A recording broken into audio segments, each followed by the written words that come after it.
The little girl stood on the front porch clutching a worn stuffed rabbit, staring at the stranger with hopeful eyes while her exhausted father quietly apologized for the mess inside the house. The young woman had arrived expecting nothing more than a temporary babysitting job, but one glance beyond the doorway revealed untouched family photographs covered in dust, unopened mail stacked on the kitchen counter, and a silence so heavy it seemed to fill every room. In that heartbreaking moment, she realized the child wasn't the one who needed saving. The entire home was falling apart. If you believe in kindness, forgiveness, hope, and second chances, please like this video, leave a meaningful comment, share this story with someone you care about, and subscribe to our channel so you can continue this emotional journey with our family and our community. Rosalie Mercer had spent most of her life caring for others. After losing both of her parents before turning 25, she worked as a nanny, helping families raise children while quietly carrying her own loneliness. She loved hearing children's laughter because it reminded her that even broken hearts could heal. One bright spring morning she accepted what seemed like an ordinary one-week babysitting assignment through a trusted agency. The father, Callum Hayes, explained that his regular caregiver had become ill and he desperately needed help while attending important business meetings. The agency described him as polite, dependable, and recently widowed. Rosalie expected a busy little girl, a clean home, and a week of ordinary responsibilities. Nothing prepared her for what she found. The beautiful house sat beneath towering oak trees with freshly cut grass and blooming flowers, yet the moment she stepped inside, the warmth disappeared. Every room looked frozen in time. Children's drawings remained taped to the refrigerator, but no new artwork had been added for months. A vase still held dried flowers that had long since lost their color. Dust rested on the piano in the corner, and unopened birthday cards remained on a side table. The expensive furniture looked untouched, as though nobody truly lived there anymore. 7-year-old Brielle smiled politely, but behind her smile was the quiet sadness of a child who had learned not to ask for too much. Callum thanked Rosalie for coming, apologized again for the condition of the house, and hurried away for work with tired eyes that revealed countless sleepless mornings. Rosalie quickly realized Brielle wasn't difficult at all. She dressed herself, made her own bed, and even reminded herself to brush her teeth. She behaved less like a carefree child and more like someone trying not to become another burden. During lunch, Rosalie gently asked what games she liked to play. Brielle simply shrugged and admitted she mostly waited for her father to come home because he always looked so tired.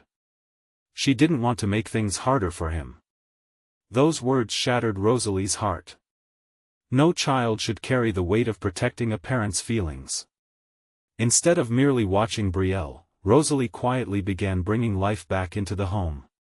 She baked fresh bread that filled every hallway with comforting aromas. She opened curtains to let sunlight pour across dusty floors. Together they planted colorful flowers in neglected pots near the front door. Brielle laughed for the first time when flour covered both of them while baking cookies. Every joyful sound seemed to awaken memories the house had forgotten. When Callum returned that afternoon, he paused in complete surprise. He heard music playing softly in the kitchen. He smelled homemade soup instead of stale air. Most importantly, he heard his daughter laughing so hard she could barely breathe. He stood silently in the hallway for several moments, overwhelmed by emotions he hadn't allowed himself to feel since losing his wife 18 months earlier. Callum had loved his late wife deeply. Her sudden illness had stolen not only her life but also his confidence as a father. Every room reminded him of promises they would never fulfill together. Instead of healing, he buried himself in work because spreadsheets were easier than grief. He convinced himself providing financial security was enough, never realizing Brielle needed his presence far more than his success. Each passing day brought small but meaningful changes. Rosalie never criticized him. She never suggested he was failing. She simply created moments where healing felt possible. She encouraged father and daughter to eat dinner together in the dining room instead of separate rooms. She placed fresh flowers on the table without mentioning why. She framed one of Brielle's newest drawings and hung it beside older family photographs, showing that life had not stopped after tragedy. One sunny afternoon, Brielle discovered an old memory box tucked inside a closet. It contained family vacation photos, handwritten recipes, birthday cards, and a video camera filled with recordings from happier days.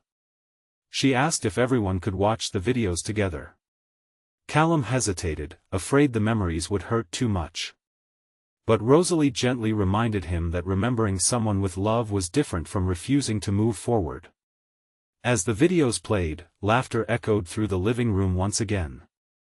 They watched birthday parties, family picnics, and ordinary afternoons filled with smiles. Tears rolled down Callum's face, yet for the first time those tears didn't come only from pain. They came from gratitude. He realized grief had convinced him to lock away every beautiful memory because he feared never feeling whole again. The week Rosalie had been hired for ended sooner than anyone expected. Brielle cried quietly when she packed her bag. She hugged Rosalie tightly and whispered that the house felt alive whenever she was there. Callum offered to extend her employment, insisting it was simply because Brielle adored her company. Rosalie accepted, though she secretly understood the truth.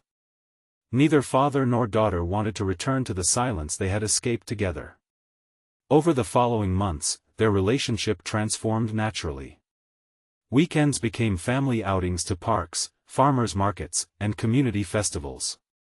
They cooked meals together, painted the old fence, and even restored the neglected piano. Brielle began taking music lessons again, filling every afternoon with cheerful melodies. Neighbors noticed lights shining through the windows, children playing in the yard, and laughter replacing loneliness. Not everyone welcomed these changes. Callum's older brother believed moving forward meant forgetting the past. He accused Callum of replacing his late wife too quickly and warned Brielle would become confused. Those harsh words reopened old wounds. Callum briefly pulled away, questioning whether happiness somehow betrayed the woman he had loved. Rosalie quietly prepared to leave rather than become the reason for family conflict. She packed her belongings one peaceful morning while Brielle sat silently on the porch holding the stuffed rabbit she had carried the day they first met. Before Rosalie reached the gate, Brielle ran toward her with tears streaming down her cheeks. She begged her not to leave because losing another person she loved would hurt too much. Callum witnessed everything from the doorway. In that heartbreaking moment, he finally understood what had truly happened. Rosalie had never replaced anyone.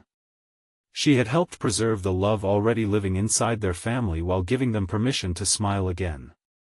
His late wife would never disappear from their hearts, but neither would she have wanted them trapped in endless sorrow. He asked Rosalie to stay, not as an employee, but as someone who had become part of their family. Their relationship grew slowly, built on trust, honesty, and shared healing rather than rushed romance. Months later, they married in a simple daytime garden ceremony surrounded by close friends, blooming flowers, and Brielle's joyful laughter. Instead of sadness, the day celebrated everything love had survived. The once silent house transformed into a place where neighbors gathered for summer lunches, children filled the backyard with games, and every room carried warmth again. Family photographs no longer collected dust because new memories surrounded them. The old piano played every afternoon, fresh bread filled the kitchen with comforting aromas, and hope lived in every corner. Before this story ends, leave a meaningful comment and tell us, do you believe a home is built with walls, or with the people who choose to love one another through every season of life? If this story touched your heart, please like this video, leave a meaningful comment, share it with someone who needs hope today, and subscribe to our channel so you never miss another emotional journey. Sometimes we think people enter our lives to perform a single task, but the greatest blessings arrive for reasons far bigger than we could ever imagine. Rosalie believed she had been hired to babysit a little girl. Instead, she helped heal an entire family, proving that kindness, patience, and love can bring even the quietest house back to life.